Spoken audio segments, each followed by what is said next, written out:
Lando Norris has a problem. I mean, obviously, right? If you've seen the Formula One season so far, then this is very clear to anyone watching. He is the driver who has bottled the most races and qualifyings and has overall been very sloppy this year. But hold on, wasn't this the Lando Norris era, as Zach Brown said? Well, yeah, it should have been. However, I believe Zach Brown has forgotten one thing about Lando that is severely killing his game: his ego. For an in-depth video about how Lando developed an ego, go watch this video. Anyways, Lando has an ego larger than, well, ego. How he developed this was essentially a need to be better and respected. He was always seen as this little brother of the grid, which sure, it gave him personality as this fun and charming character. However, it didn't demand respect. And what's the point of competing in a sport like this if you're essentially seen as the butt of every joke? So he started to speak and act more serious and competitively. However, things he was saying were indirectly giving him a ton of pressure. Similar to Liam this year and how he said, he's not here to make friends. Lando was doing the same back then by saying overly confident or stupid things that give you mountains of pressure that no matter which driver will become too much for you to handle and will affect your career negatively. I mean, he was saying things like Lewis has a car that should win every race and only has to be one or two drivers, and how he has no sympathy for Daniel Ricciardo whatsoever when he was failing. These quotes, on top of many other things he was saying, has led to people turning their backs on him and seeing him as a rude and overly confident person, which has only been reinforced by his actions today. I mean, there are so many trolls out there saying now that Lando has a car that should win every single race and only has to beat one or two drivers, but is failing to do so. And while funny, these things may be starting to get to him. He has an unbelievable amount of pressure on him, and some of it is because of his own words that he cannot back up. It's affecting his driving, and in a season like this one where he can very well win the title, it is obviously not ideal. So let us speculate and yap about what the problem is and how it can be fixed. So go join the Discord for chats about drivers, and subscribe if you're new if you hate pressure. So enough yapping, and let us get into yapping. So before we even look or speculate anything, we must look at the context of the season. 2025 starts, and even before the season gets underway, it's already Jover for Lando. In interviews and even events like the F175, this guy had to say many times that he does not want to talk about the possibility of winning the title this year, and in the moments where he did talk about it, he propped himself up as this driver capable of beating Max Verstappen.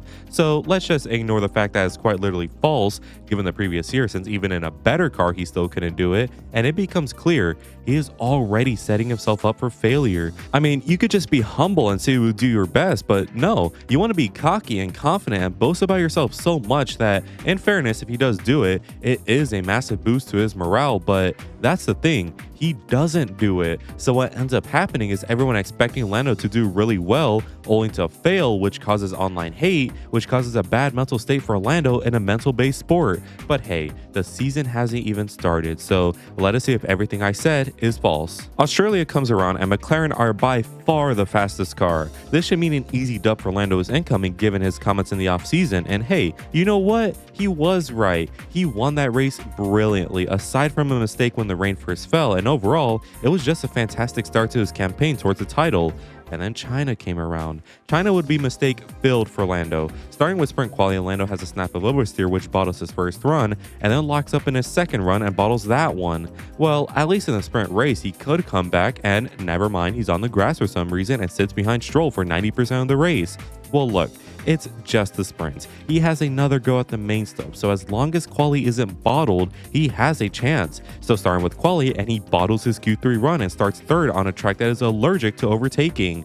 Great. In the race, he would get up to second, which is great, but his teammate Piastri would win that race. Not great. Also not great, Suzuka. Qualifying, he would just be flat out slow and let Max take pole in a tractor, which he would convert into a race win. So what happened, Lando? Well, in the race, I guess if it didn't work out once, try again surely. I'm of course referring to him trying to overtake on the grass again for some reason, and all race long, he wouldn't make inroads on Max and instead was being pressured by his teammate Piastri again. Okay, he is slipping hard now, so Bahrain has to be better, and to be better, you must innovate. So he innovates by bottling Q3 again, only this time harder, but that is because of innovation. If he starts low, he can overtake a lot in his spaceship so he could prop himself up further, but he fails even that. He parked his car as well as somebody who has just been licensed and got penalized for it. Again, he still came back, but that wasn't without sloppy overtakes like on Lewis where he went off track and being stuck behind Leclerc, which ruined his hopes for second.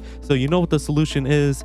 Innovate further. There must be more innovation. So for Jeddah, instead of bottling Q3 by being slow, he just straight up crashed this time around, so he's further back and can overtake more and more. And just like last week, he messes that up too. He gets stuck behind Lewis again, who dummies him not once but twice. And you want to know the worst part about all of this? While Lando has been messing literally everything up so far, want to know who was winning? His significantly less experienced teammate, who now leads by 10 points ahead of him. But I thought this was the Lando Norris era after all of his years in being in the sport. Well, clearly not. This man has issues and this man needs to solve them. Otherwise, his teammate, who was only a rookie 2 years ago, will be champion over Lando, who is practically a veteran at this point given how stupidly young the grid is now. So I think I can narrow down two things that are contributing to Lando being hated and his form being terrible. The first one is his victim mentality. Every time he has made a mistake, this guy goes on main and starts crying about how bad he is and how he needs to do better.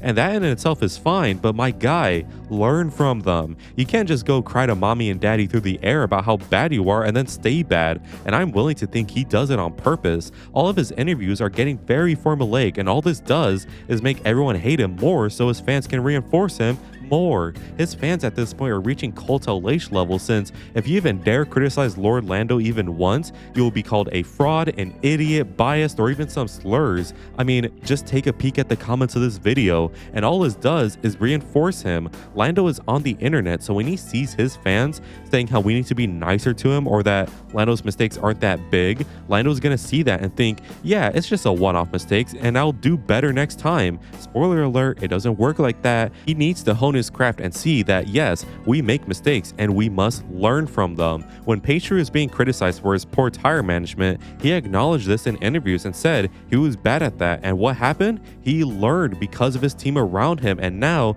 he manages tires just as good as everyone else and is winning like crazy now. Lando must do the same.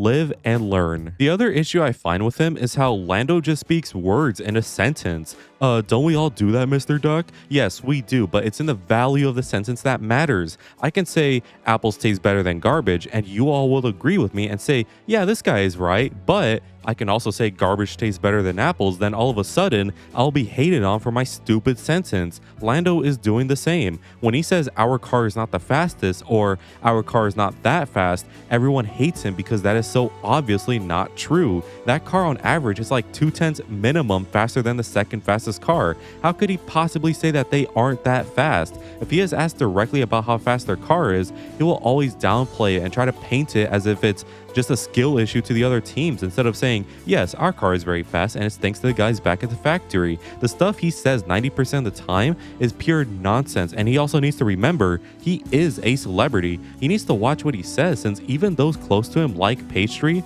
are disagreeing with Lando publicly. So just imagine the internet. Again, this also plays into the victim mentality he is developing, and none of it is good. Maybe if he was more positive when speaking, not only would he start making sense, but people won't be so quick to call him an idiot anymore, which obviously affects his game. Because make no mistake, this sport is just as much of a mental sport as it is a physical sport. Mentality is key, since can I just say how infuriating it is that a driver like Lando, who has made so many mistakes this season already and has a shot mental health, is in a car like that. Like, I mean absolutely no shade to Lando whatsoever, but all I'm saying is cars like the MCL39, which is a rocket ship in a grid full of Toyota Corollas, should be driven by the best. I can say comfortably that Oscar so far is deserving, but you're going to need a lot of leeway to say the same about Lando so far. The fact is, he is not a deserving driver right now to win the title, let alone more races. And the worst thing is, when he does win again, his fans are going to glaze the ever-living shit out of him, and what's going to happen? Lando will not learn from the mistakes and will truly believe that his mistakes are one-offs. Drivers like Lewis in the W11, Max in the RB19, Seb in the RB9, Schumacher in the F2004, they were mentality machines. Their minds were so unbelievably fortified that no amount of mistakes or criticism would ever faze them. Not because they were so good, they just outperformed their mistakes. No, it was because they learned instantly. Lando in the MCL 39 is not at that level, and he needs to lock in desperately if he'll ever be at that level. I think the simplest solution would be hiring a sports psychologist, and if he already has one, a better one. He needs to understand the concept of learning from mistakes and not taking reinforcement from the media, since it is quite literally killing him from the inside. When Lando crashed in Q3 in Jeddah, I smiled because he bottled and it was funny to watch, but when I heard his radio, I stopped. I felt bad. He is clearly so mentally broken, and it seems he is genuinely lost in what to do. He needs help reinforcing his mind so he could be the potential demon that he can be. We know Lando has the talent to be the best. He is rapid over one lap and can manage a race perfectly. Performances like Zandvoort or Abu Dhabi last year could be the norm for him if he just learns the true art of locking in. Now, I don't see Lando as a Verstappen, Hamilton, or Schumacher level driver, but certainly whatever the tier below that is, he can win multiple titles and dominate many races and leave a legacy behind of not only brilliance but perseverance, since let us not forget, Lando is a day one with McLaren. He has seen and been through that team in the times of mid to now, and he deserves results with them. I could see him as a more refined Jensen Button if he just locks in, blocks out the noise, and learns from his mistakes, because he can go toe-to-toe with Max on occasions given the right car and mentality. Time will only tell with Lando Norris. So that was my thoughts on Lando Norris and his issues. Again, he can be a demon, but if you don't live and learn, then you will stay mid and hated by everyone in the fandoms. I mean, Lando has united Team LH and the Orange Army many times. You know how crazy that is? So please, Lando, lock the hell in for the sport's sake. Anyways, I'm gonna give a quick shout out to all members of the vlog for their continued support, and make sure to join if you want cool benefits as well as just helping me out. Anyways, if you enjoyed today's video, make sure to leave a like and subscribe since it really helps me out, and make sure to let me know in the comments what you think. And as always, have an amazing day. Good weather for the duck.